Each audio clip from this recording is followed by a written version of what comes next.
आता वाटण्यासाठी मी याच भांड्यामध्ये घेतले आणि ते धुतले मी घेते वाटण आणि खोबऱ्याच्यामध्ये भाजून घेतले. आलं, मिरची, कढीपत्ता, कोथिंबीर आणि टोमॅटो घेतलेले. आता हे भाजायला वेळ नाही कारण स्वयंपाक आता उशीर झाला आहे. तर तुम्ही हे सगळे तेलामध्ये भाजून जर वाटण केलं तर अजूनच छान लागतं. पण मी सध्या असं केलं आहे. आता हे वाटण वाटून घेते.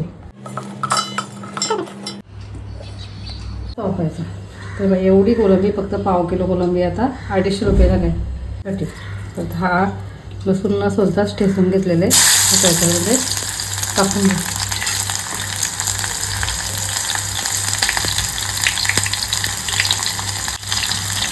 आता लसूण जरासा लालसर झाला आहे. आता त्याच्यामध्ये हे वाटण टाकायचं. वाटण तुम्हाला बोलली का मी जास्त टाकणार आहे कारण त्याची मला ग्रेव्ही करायची. ग्रेव्ही टाकायची. आता गॅस थोडा बारीक करायचा.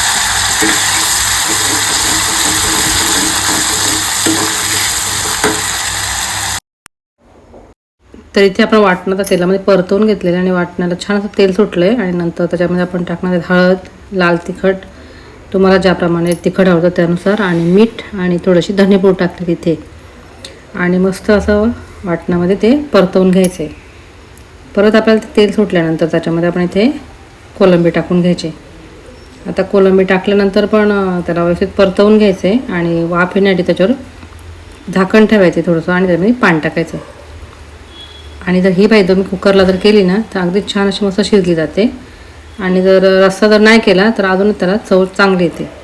पण आपण इथे रस्सा बनवणार आहे तर तुम्ही बघू शकता की कोलंबी किती अशी मस्त अशी वाटण्यालाही कलर आले आणि आता कोलंबी पण छान अशी शिजून येते. तर आता झालेले, आता परतून वगैरे झालेले. आता त्याच्यावर मी झाकण ठेवते आणि त्याच्यात थोडंसं पाणी टाकून ठेवते जेणेकरून वाफेवरची चांगली शिजली जाईल. तर तुम्ही पण अशाच प्रकारे बनवता का ते मला कमेंट करून नक्कीच सांगा. आणि जर आपला व्हिडिओ तुम्हाला आवडला असेल तर चॅनलला सबस्क्राईब करायला मात्र विसरू नका. आणि व्हिडिओ बघितल्यावर लाईकही करा. तर आता बघा कोलंबीला मस्त अशी वाफ आलेली, पाणी न टाकता त्याला एवढं पाणी सुटलेलं. जर अशी जर शिजून दिली ना तर त्याची टेस्ट अजूनच वाढते.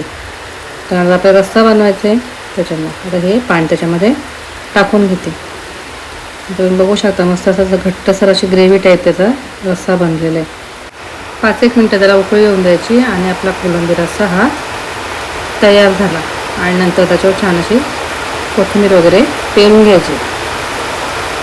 कोलंबी बनवताना ना त्याच्यावर आपण जेव्हा कवर जेव्हा काढतो ना तेव्हा त्याच्यात सगळं तो पाण्याचं निघून जातं, त्याच्यामुळे त्याला चव चांगली येत नाही. पण आपण जर त्याचं कवर जर साफ करायचं पण कवर काढायचं नाही तेव्हा कोलंबीला छान अशी टेस्ट येते. तर बघू शकता छान होती तर्रीदार अशी कोलंबी बनलेली आहे. ताटं वाढली ते जेवायला.